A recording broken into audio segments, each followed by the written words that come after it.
안녕하세요. 축구 정보를 보다 자세히 알려드리려 채널을 만든 축구정보TV 축정왕입니다. 박지성부터 시작해서 축구 종주국 영국으로 진출한 한국 선수들은 얼마나 되고 누가 있는지 정확히 알고 계신가요? 정말 많은 한국 선수들이 프리미어리그 진출을 했습니다. 이번 시간에는 1호 프리미어리거부터 현재까지의 한국인 프리미어리거들을 알아보겠습니다. 구독과 좋아요 부탁드립니다. 1호 프리미어리거는 여러분도 전부 아시는 박지성입니다. 박지성 선수는 아인트호벤 시절 챔피언스리그 4강에서 AC 밀란을 만나 2차전에서 엄청난 경기력으로 선제골을 넣어 2대1로 승리하였지만 1, 2차전 합산에 밀려 결승에는 실패하였습니다. 하지만 이 경기로 인하여 박지성이라는 한국인 선수의 전세계가 주목했고 영국의 세계적인 구단 맨체스터 유나이티드의 감독 알렉스 퍼거슨 감독의 눈에 들어 1호 프리미어리거가 됩니다. 맨체스터 유나이티드에 입단한 박지성은 수많은 우승과 챔피언스리그 우승 타이틀을 거머쥐었습니다. 현재까지 한국인 프리미어리거 중 박지성보다 좋은 커리어를 쌓은 선수는 없습니다. 2호 프리미어리거는 이영표입니다. 이영표는 박지성과 함께 아인트호벤에서 뛰다가 박지성과 같은 시기에 토트넘에 입단했습니다. 초롱이 이영표 선수는 대한민국 수비수 중 최고의 수비수였습니다. 당시 마틴 율 감독의 신임을 얻어 수많은 경기에 출전하며 입지를 쌓았지만 감독이 바뀌면서 입지가 좁아지게 되자 그 당시 현재 리버풀의 감독인 클롭이 이끌던 도르트문트로 이적하게 되었습니다. 하지만 도르트문트에서도 입지가 좁아지자 중동을 거쳐 캐나다 화이트캡스에서 활약하고 은퇴를 하였습니다. 3호 프리미어리거는 설기현입니다. 벨기에 주필 러그 로열 앤트워프에서 선수 생활을 시작하였고 벨기에 리그에서 뛰어난 활약을 하여 잉글랜드로 진출하게 되었습니다. 현재 황희찬 선수가 뛰고 있는 울버햄튼에 입단한 설기현 선수는 당시 팀이 챔피언십 2부 리그에 있을 때 첫 시즌에 6골을 기록하면서 팀의 주축 선수가 되었습니다. 프리미어리그로 승격한 레딩으로 이적하면서 구단 최고 이적료를 갱신하게 됩니다.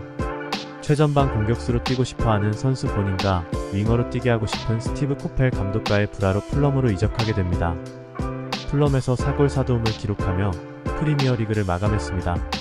당시 풀럼에서 로이 호지슨 감독이 베스트 11만을 고집하면서 선수를 기용했고 점점 부상에서 멀어지게 되자 전력 외 취급을 받았습니다.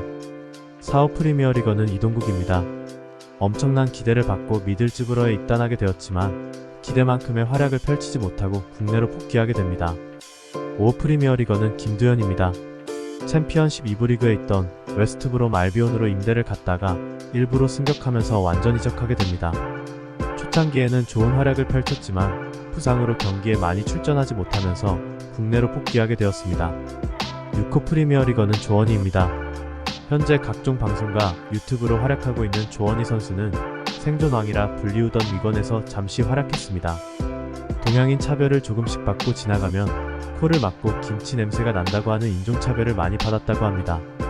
선수들이 패스를 주지 않기도 하고 적응에 어려움을 겪게 되자 국내로 복귀합니다. 당시 감독이었던 마르티네즈 감독은 계속 남아있으라면서 경기에 출전시키겠다고 했지만 선수 본인이 국내 복귀를 원해서 돌아오게 됩니다. 너무 아쉬운 상황이었습니다. 힘들어도 계속해서 유럽에서 잔류해서 멋진 모습을 보여주었으면 좋겠다 생각했는데 제 실력을 못 보여주고 온 케이스라고 생각됩니다. 7호 프리미어리거는 이청용입니다. 이청용은 FC 서울에서 최고의 경기력을 보여주며 볼턴 언더러스로 이적하게 되었습니다. 볼턴에 있었을 당시에는 정말 최고의 활약을 펼쳤습니다. 볼턴 팬들도 많이 좋아했는데 정말 좋은 시기에 아주 끔찍한 부상을 당하며 경기를 뛰지 못하고 1년 넘게 재활 훈련에만 매진해야 했습니다. 너무 오래 쉰 탓도 있고 너무나 큰 부상을 당한 후 복귀한 이청용은 예전만큼의 기량을 보여주지 못하며 주전에서 밀려나게 되고 결국 크리스탈 팰리스로 이적하게 됩니다. 하지만 감독이 제대로 선수 기용을 하지 않으면서 경기 출전 횟수가 많이 줄어들게 됩니다. 가끔씩 골도 넣고 좋은 활약을 펼쳐 보였지만 선발 출전 횟수가 부족했습니다. 부상만 아니었다면 크리스탈 팰리스로 이적하는 일도 없었을 것이고 좀 더 좋은 활약을 펼쳤다면 박지성이나 손흥민 선수의 활약에는 조금 못 미치더라도 엄청난 활약을 했을 것 같은데 조금 아쉽습니다. 그렇게 크리스탈 팰리스에서도 주전에서 밀리며 국내로 복귀하게 됩니다. 8호 프리미어리거는 지동원입니다. 선더랜드에서 맨시티를 상대로 골을 넣고 강팀을 상대로 골을 넣었던 지동원 선수입니다. 기성용 선수도 잠시 선더랜드의 임대로 뛰었습니다. 선더랜드에서 큰 활약을 펼치지 못하고 독일 분데스리가에서 꾸준히 활약하였습니다. 9호 프리미어리거는 박주영입니다. 박주영 선수는 정말 아픈 손가락입니다. AS 모나코에서의 활약으로 B클럽인 아스널에 입단하게 됩니다. 박지성 선수의 뒤를 이어 B클럽에 진출한 한국인 프리미어리거가 되었지만 벵거 감독이 잘 기용하지를 않아서 경기 출전 횟수가 너무 적었습니다. 개인적으로 모나코에서 계속해서 선수 생활을 했거나 프랑스 리그의 다른 팀으로 이적해서 프랑스 리그에서 활약한 다음 잉글랜드 무대로 넘어가거나 아스널보다는 경기 출전 수를 보장하는 팀으로 이적했더라면 더 큰 활약을 했을지도 모릅니다. 선수 실력에 비해서 많은 것을 보여주지 못했고 기회를 부여받지 못해서 아스널 이적은 실패로 보는 분들이 많습니다. 역시 축구 선수는 B클럽의 네임밸류를 따라가기보다는 경기 출전수 보장을 받는 클럽으로 이적하는 게 가장 합리적인 것 같습니다. 10번째 프리미어리거는 기성용입니다. 스코틀랜드 셀틱에서 선수 생활을 하다가 프리미어리그 스완지로 이적하게 됩니다. 경기 출전이 적어지자 선더랜드로 임대를 가서 뛰어난 활약을 펼칩니다. 임대의 선택은 정말 최고였습니다. 스완지 시티도 게리 뭉크 감독으로 바뀌면서 기성용 선수가 복귀하게 되고 시즌 최고의 활약을 펼치게 됩니다. 2014-15 시즌 8골을 기록하였습니다. 프리미어리그 기성용 선수의 스완지 시티 경기를 재밌게 보았던 시즌이었습니다. 골도 계속해서 기다리게 만들었던 시즌이었습니다. 이후 스완지 시티가 강등권에 머물게 되고 2부로 강등되자 뉴캐슬로 이적하게 됩니다. 뉴캐슬에서도 주전 경쟁에서 밀리게 되자 스페인에서 잠시 선수 생활을 한 뒤 국내로 복귀하게 됩니다. 11번째 프리미어리거는 윤석영입니다. 런던 올림픽 당시 뛰어난 수비 활약을 바탕으로 단단한 수비를 선보였습니다. 기대만큼 프리미어리그에서 빛을 보지 못해 안타까운 선수입니다. 퀸즈 파크 레인저스가 2부 챔피언십에 있을 때부터 선수로 있었습니다. 프리미어리그로 승격하였지만 많은 경기를 뛰지 못했고 실력에 비해서 제대로 된 폼을 보여주지 못하였습니다. 유럽 잔류 의지가 강해서 중소리그에서 활약하지만 일본을 거쳐 국내로 복귀하게 되었습니다. 12번째 프리미어리거는 김보경입니다. 카디프시티가 2부 챔피언십에 있을 때부터 주축으로 활약했습니다. 일부 프리미어리그로 승격되면서 뛰어난 활약을 펼치지만 팀은 한 시즌 만에 다시금 2부 리그로 강등당하게 됩니다. 맨유전에서 골을 기록하는 등 개인적으로는 많은 활약을 펼쳤지만 팀의 성적은 좋지 못했습니다. 위건에서도 잠시 활약을 펼쳐 보이기는 했지만 2부 챔피언십 카디프가 일부 프리미어리그 팀을 상대로 경기에서 승리를 가져가는 것은 조금 버거워 보였습니다. 아쉽게 오랫동안 프리미어리그에서 뛰는 모습을 보지 못하고 한 시즌 뛰는 것만 보게 되었습니다. 13번째 프리미어리거는 손흥민입니다. 말이 필요 없는 토트넘 핵심 에이스 득점왕입니다. 독일 분데스리가에서 뛰어난 활약으로 토트넘에 입단하게 됩니다. 이적 초기에는 적응의 문제로 어려웠고 손흥민 자신도 프리미어리그를 정리하고 다시 독일로 돌아가고 싶다는 것을 구단에 요청하였습니다.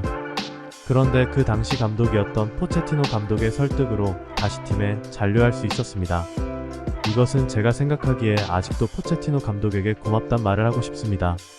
잔류를 택한 그 시즌부터 손흥민은 그야말로 날개를 달고 날아다녔습니다. 챔피언스리그 준우승 아시아인 최초의 득점왕 푸스카스상 수상 등 손흥민은 그야말로 토트넘에서 레전드가 되어가고 있습니다.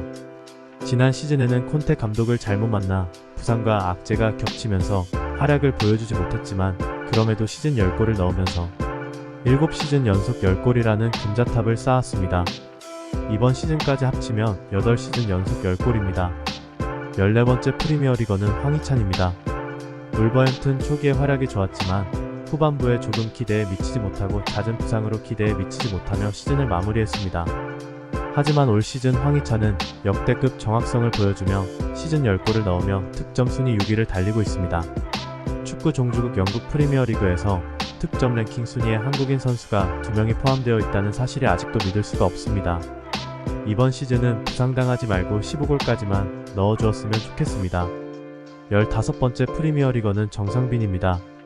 울버햄튼으로 이적했던 정상빈이지만 이적 후 곧바로 스위스 슈퍼리그 그라스호퍼 클럽 7위로 임대되었으며 임대기간은 18개월이지만 언제든지 조기에 임대 복귀가 가능한 옵션이 들어가 있었습니다.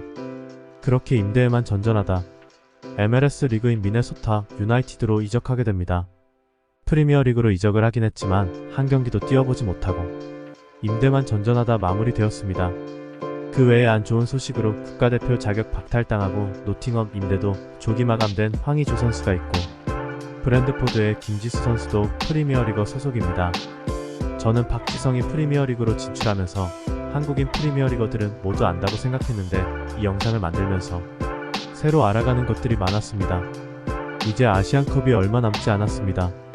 콧대 높은 일본을 누르고 아시안컵 우승을 간절히 희망하면서 영상 마무리하겠습니다. 영상이 유익하셨다면 구독과 좋아요 부탁드립니다. 감사합니다.